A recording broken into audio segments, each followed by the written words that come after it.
The Grand Assembly Hall had stood for 12,000 years. Its walls were made of crystal that glowed with soft blue light. The ceiling stretched so high that clouds sometimes formed inside. Today, 847 different alien species had gathered here. They came from every corner of the galaxy. Some were tall and thin like walking sticks.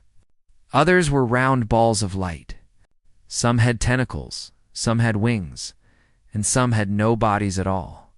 They were here to vote on the most important question in 1,000 years. What should they do about the humans? High Arbiter Kethvorin stood at the center of the hall. He was a silithid, a creature with 4 arms and a head covered in compound eyes. His mouth was a mass of clicking mandibles that made sounds like breaking glass. When he raised all 4 arms, the entire hall fell silent. "The motion before us today is simple," he said. His voice was translated into 1,000 languages at once. "We vote to ban all humans from council space. Their ships will be taken. Their colonies will be closed. Every human will be sent back to their home planet. Then we will seal their solar system behind a wall of energy that nothing can pass through." Ambassador Lyra Moss stood on the human platform.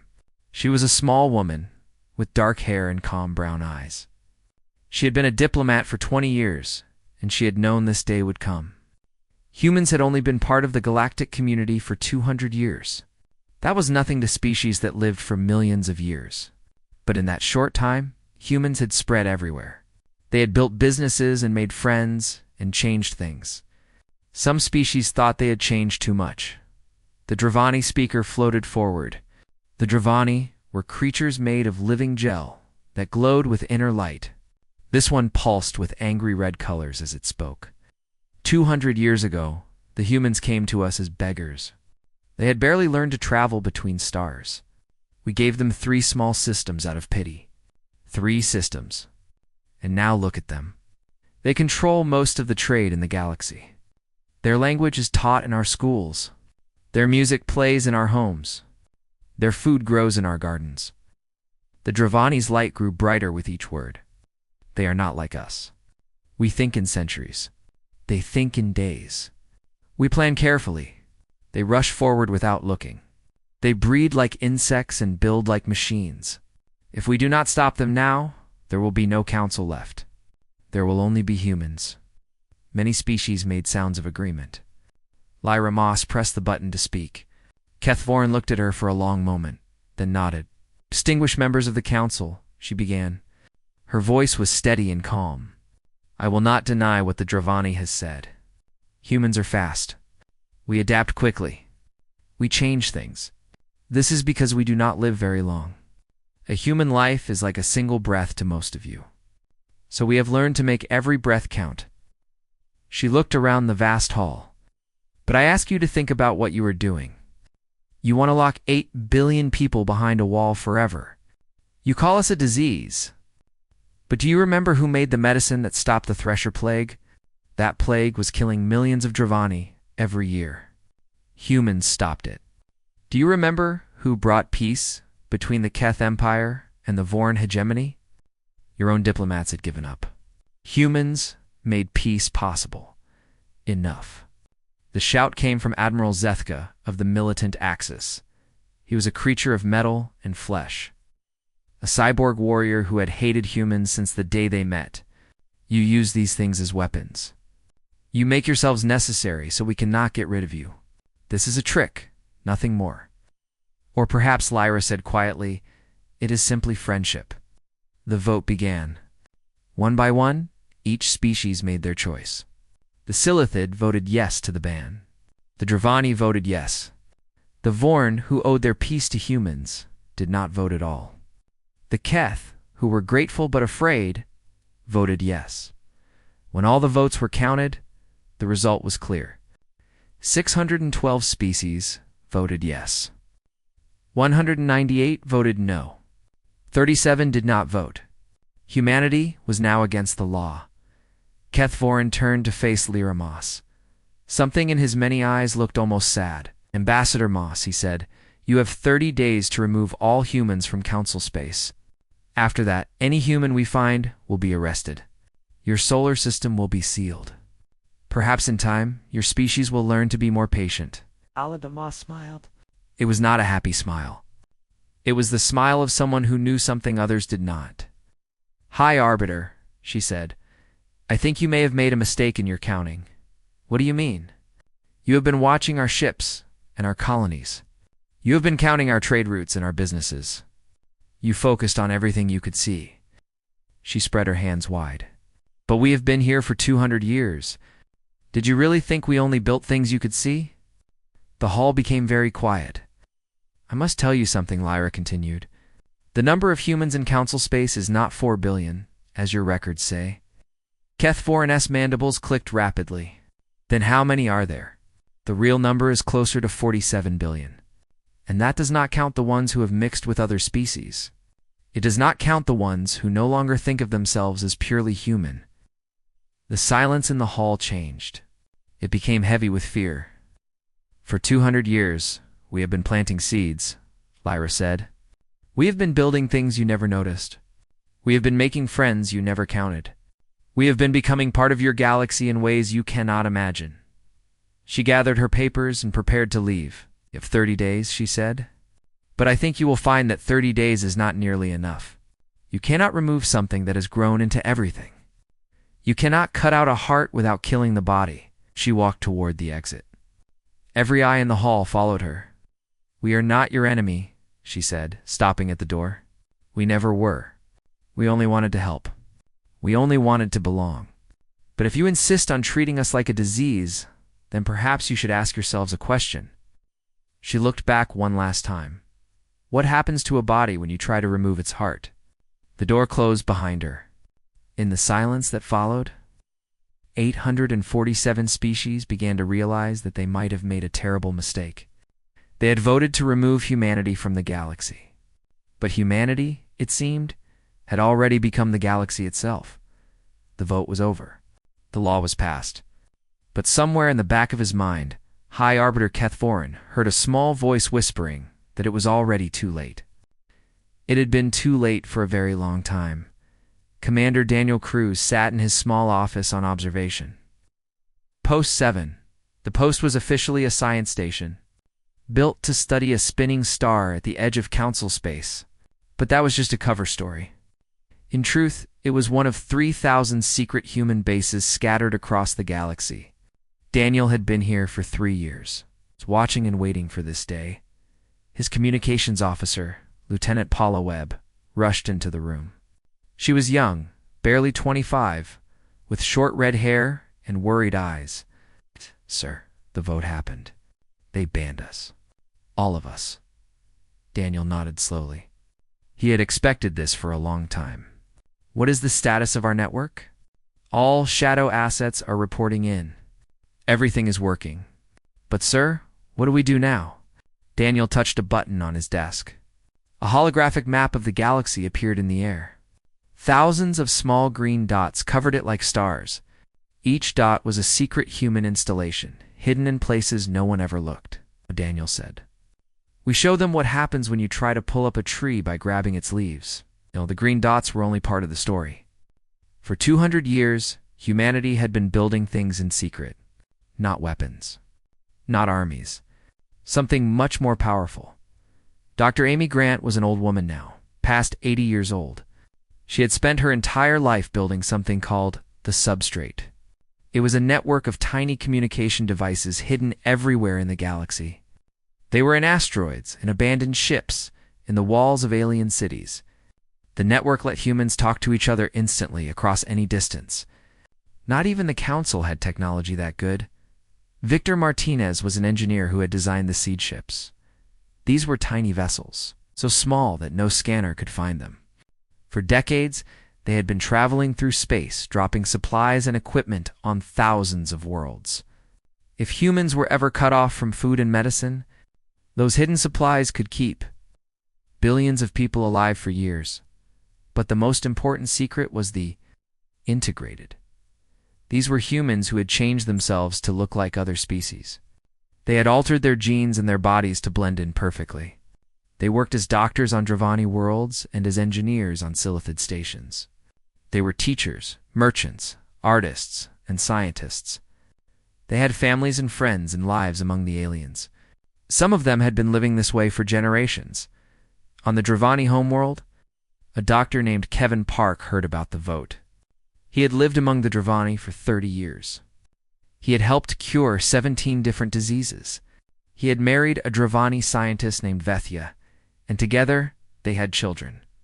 Their children were the first successful mix of human and Dravani, proof that different species could become one family. When the police came to arrest Kevin, they found something unexpected. A crowd of Dravani blocked the door to his home. They stood in a wall of glowing bodies, refusing to move. "This human is our friend," Vethya said. Her body blazed with angry light. "He has saved more Dravani lives than you will ever know. You will not take him." The police looked at the crowd. They looked at each other.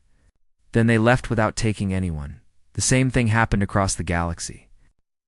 On the Silithid colony of New Hive, human engineers had spent 20 years making the farms produce more food. When soldiers came to arrest them, thousands of Silithid workers surrounded them and refused to let them be taken. On the Keith border, human peacekeepers had prevented hundreds of small wars. The Keth people hid them in their homes and lied to the authorities. They would not give up the humans who had brought them peace.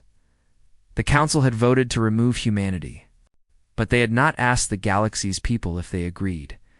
Back on Station Prime, High Arbiter Kethvorin sat in his private chamber. Report after report came in, each one worse than the last. Everywhere his officers went, they found resistance. Everywhere they tried to arrest humans, they found aliens standing in the way. How is this possible? He demanded. His aide, a young Silithid named Threshka, shifted nervously. "High Arbiter, it seems the humans were more careful than we thought.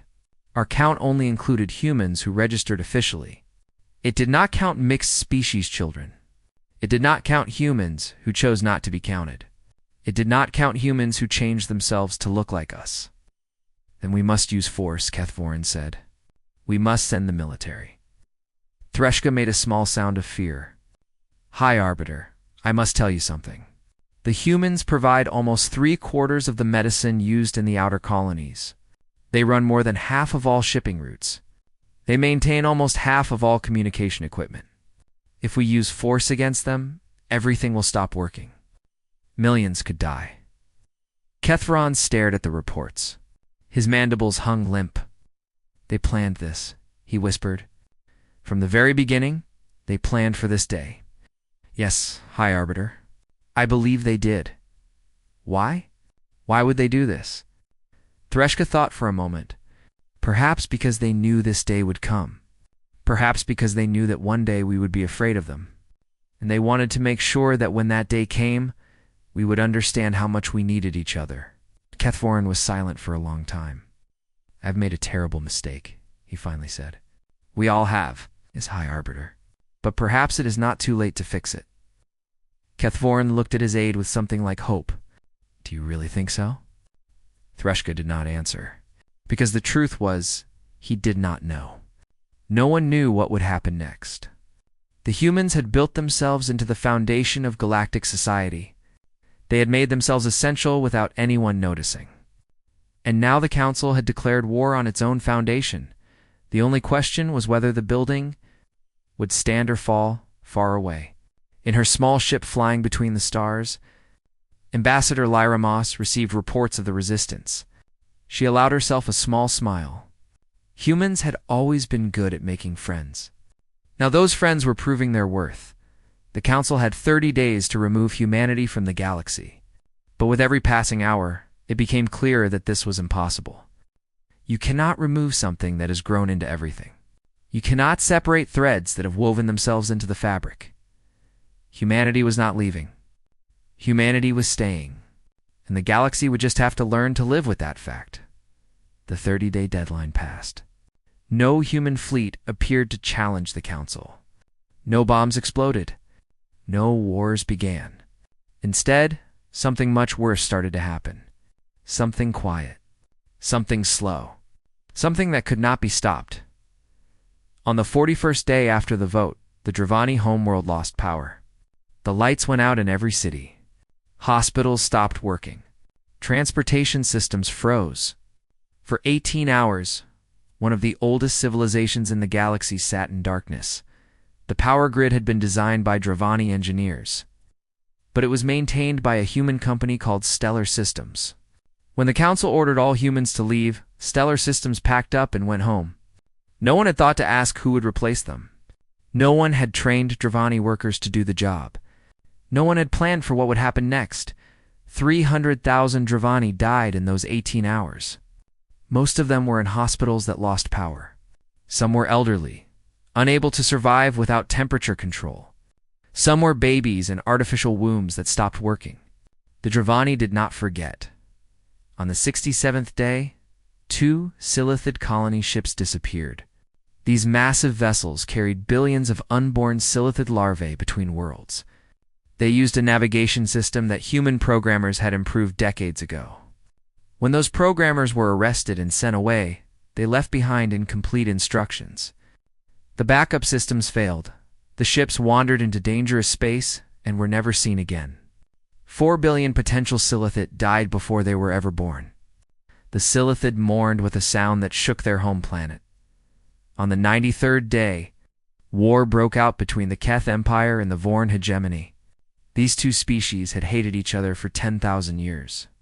Humans had negotiated peace between them and had maintained that peace with endless patience. Human observers watched the border. Human teachers ran exchange programs between young Keth and young Vorn. Human diplomats solved problems before they became fights. Without humans, the old hatred returned. A small argument became a battle. A battle became a massacre. Within a week, millions were dead on both sides.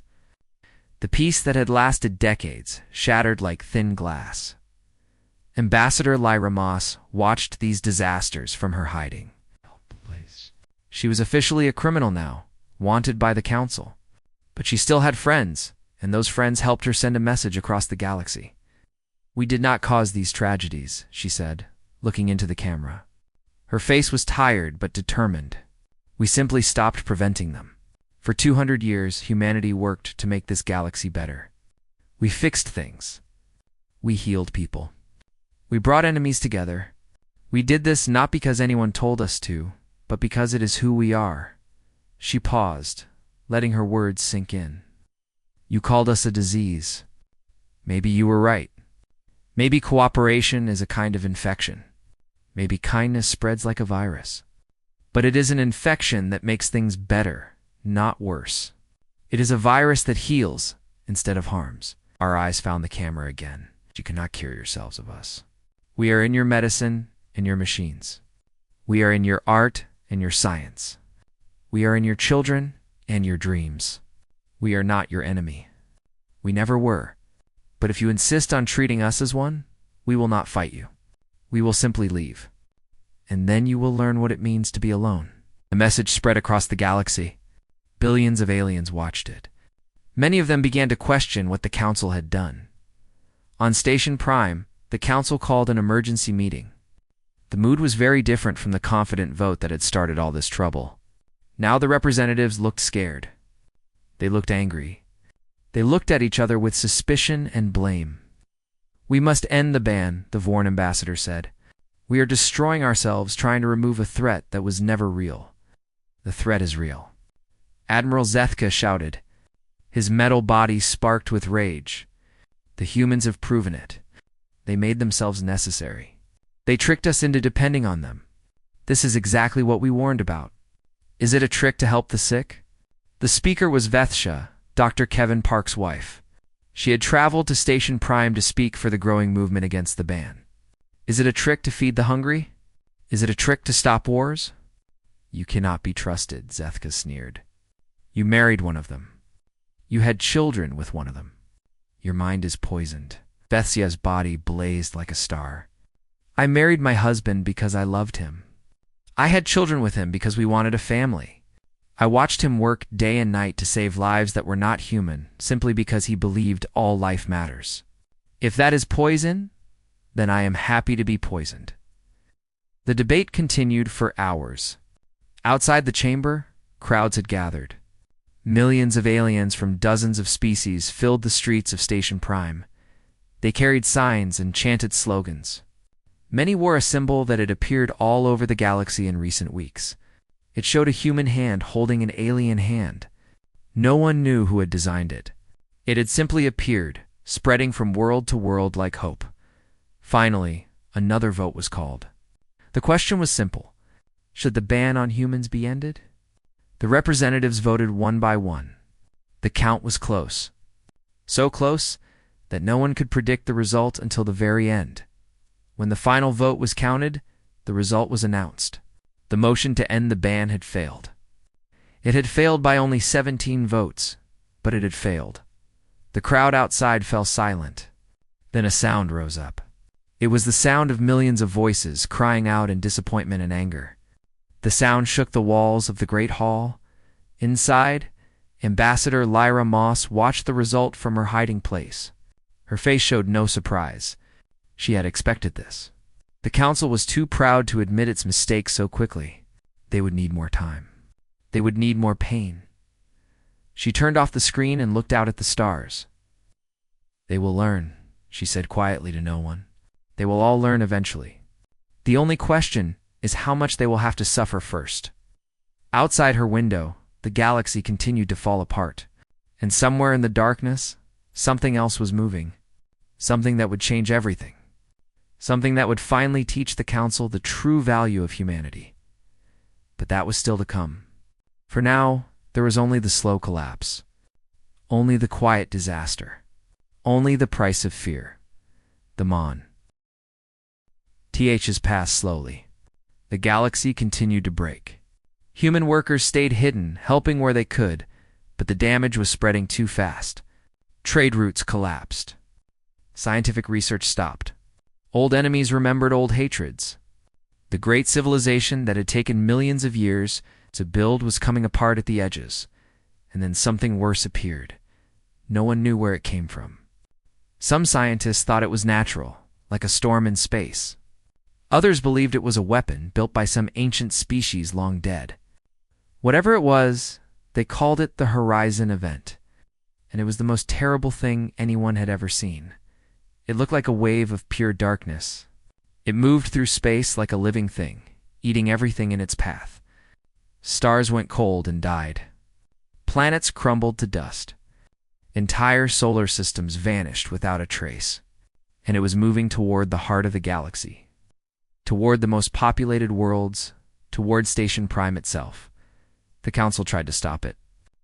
The militant Axis sent their strongest warships against the darkness. The ships fired every weapon they had. Nothing worked. The weapons passed through the darkness without effect. And then the ships were swallowed whole. The Dravani proposed running away. They wanted to evacuate the worlds in the darkness's path.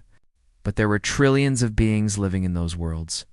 There were not enough ships in the entire galaxy to move them all in time. The Silithid suggested hiding. They knew of deep places between the stars where nothing ever went. Perhaps the darkness would pass them by, but the darkness seemed to hunt for life and technology. The more complex a system was, the faster it came. Nothing worked. Nothing helped. The council argued and debated while the darkness grew closer every day. Finally, High Arbiter Kethforin did something he never thought he would do. He sent a message to the humans. "Ambassador Moss," he said. His voice sounded old and tired. "We need your help." Lyra Moss appeared on his screen. She looked older too, worn down by months of hiding and fighting. But her eyes still held that spark of determination. "You outlawed us," she said simply. "You called us a disease. You tried to erase us. I know." Kethforin's mandibles hung low in shame. "I know what we did. We do not deserve your help. But there are trillions of innocent lives at risk. Whatever you think of the Council, surely you cannot watch them die." Lyra was quiet for a long moment.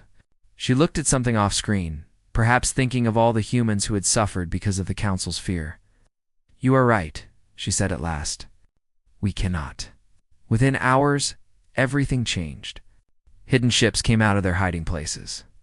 Scientists who had been running for their lives returned to their laboratories, Engineers, doctors, diplomats, soldiers, humans of every kind stepped forward to face the darkness. They had been studying the Horizon event since it first appeared. They had theories about what it was and what it wanted. Now they shared those theories with the Council. The darkness seemed to be attracted to technology. The more complex and powerful a system was, the more it drew the darkness toward it. If this was true, then maybe the darkness could be led away from the populated worlds. All they needed was a target big enough to catch its attention. Commander Daniel Cruz stood before the Council and made an offer that shocked everyone. "We will use Earth," he said.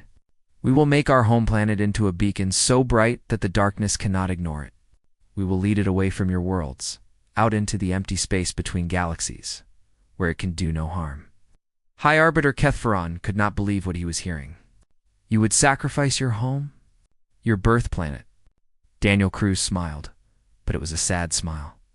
"Earth is where we came from, but it is not who we are. We are not a place. We are an idea, and ideas do not need planets to survive." The evacuation began the next day. 12 billion humans lived on Earth. They had 30 days to leave. Ships came from every corner of the galaxy, human ships and alien ships working together. Day and night, the evacuation continued. Families packed their belongings. Children said goodbye to their homes. Old people took one last look at the world their ancestors had lived on for millions of years. Dr. Amy Grant volunteered to stay behind. She was 86 years old now, too old to start over somewhere else. She would operate the beacon that would attract the darkness. Her life's work had been building networks that connected people. Now her final work would be building a signal that would save them all. Victor Martinez stayed with her. His seed ships had prepared the galaxy for this moment. Now he would make sure the beacon kept working until the very end, and Lyra Moss stayed too. "You do not have to do this," Daniel Cruz told her, as his evacuation ship prepared to leave. "You have done enough. More than enough." Lyra shook her head. "Someone needs to watch. Someone needs to remember what we are giving up. Someone needs to witness the end." Daniel looked at her for a long moment. Then he saluted and boarded his ship. On the last day of the evacuation, Earth was almost empty. The cities were silent. The roads were bare. Only a few thousand volunteers remained, scattered across the planet, operating the equipment that would turn their world into a lure for darkness. Lyra stood on a hill near her childhood home. The house was empty now, like everything else. She remembered playing in the yard as a girl, dreaming of the stars. She had never imagined it would end like this. But then, maybe this was not an ending. Maybe it was a new beginning. Earth would be lost, but humanity would survive. Humans were scattered across 1,000 worlds now, mixed with 100 species, part of something bigger than any one planet could hold. "We're ready." Amy Grant's voice came through her communicator. "The beacon is at full power. The darkness is changing course. It is coming for us." Lyra looked up at the sky. She could see it now, a shadow spreading across the stars. "Thank you," she whispered. "To Earth.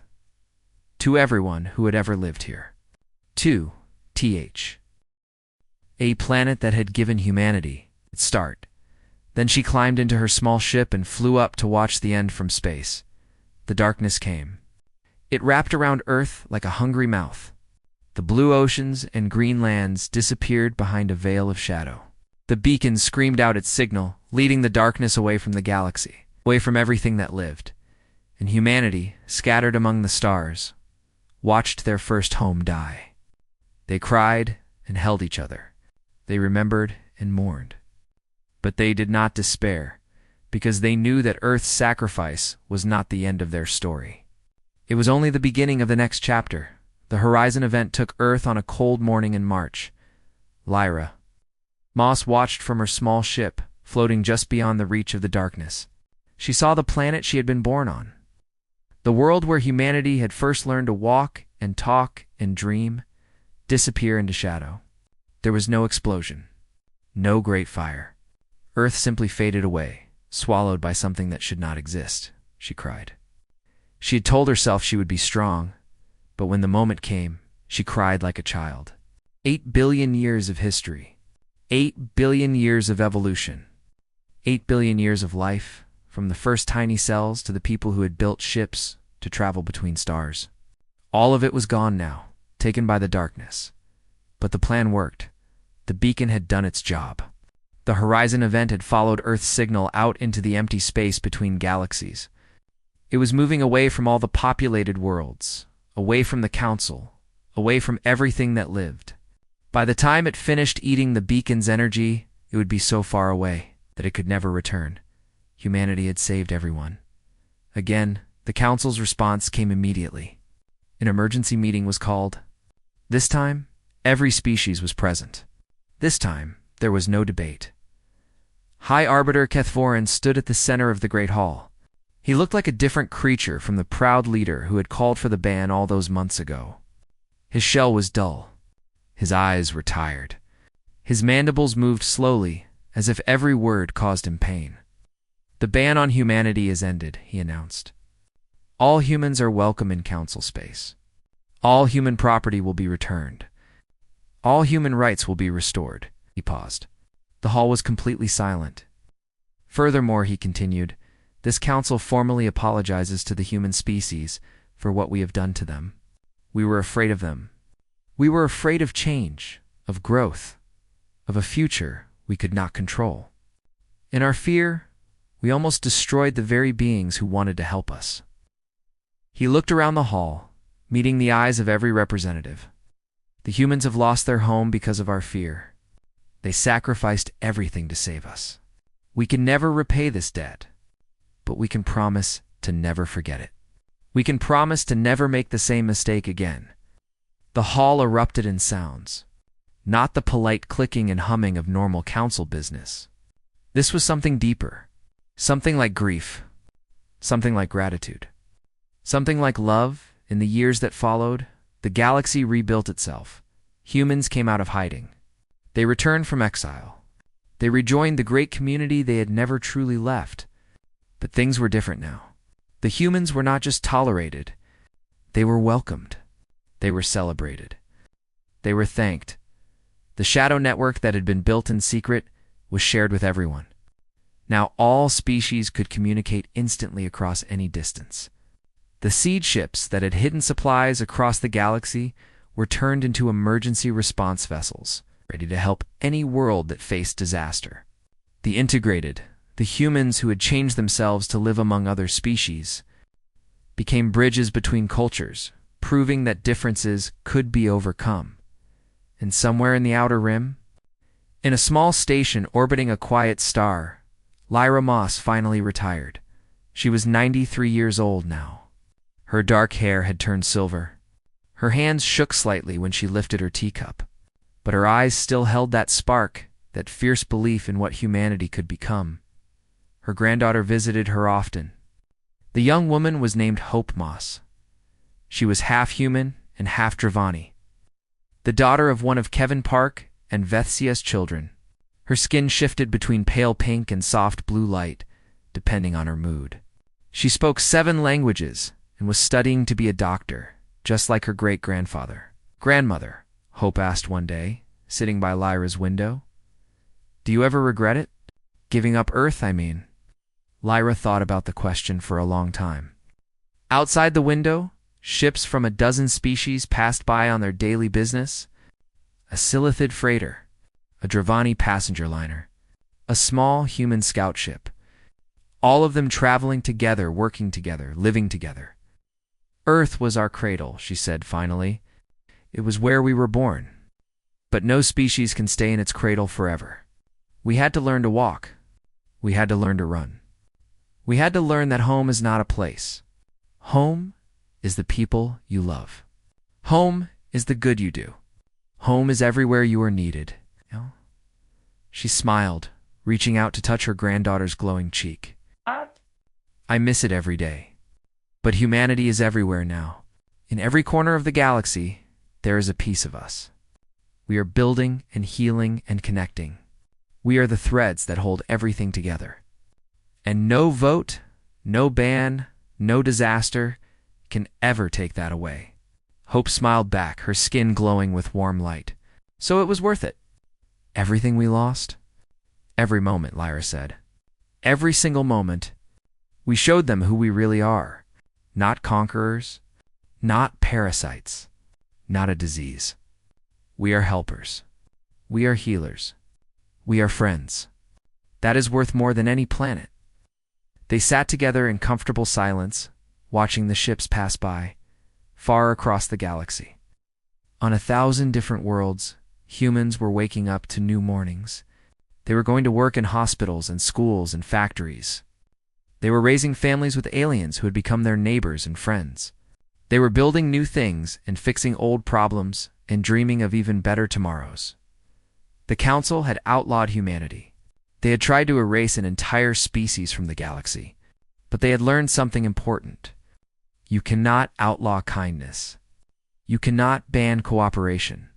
You cannot erase the desire to help. Humanity had lost Earth, but in losing one world, they had gained a galaxy. In giving up their home, they had become everyone's home. In sacrificing everything, they had proven that some things are worth more than survival. The stars shone on as they always had. And among those stars, humanity continued to do what it did best. They helped, they hoped, they endured, and they never, ever stopped reaching for tomorrow. The Council had declared them illegal. But it had already been too late. It had been too late from the moment the first human looked up at the stars and wondered what was out there. It had been too late from the moment the first human reached out a hand to help a stranger. Because that is what humans do. They reach out. They help. They connect. And once they start, nothing in the universe can stop them. Not even the darkness between the stars.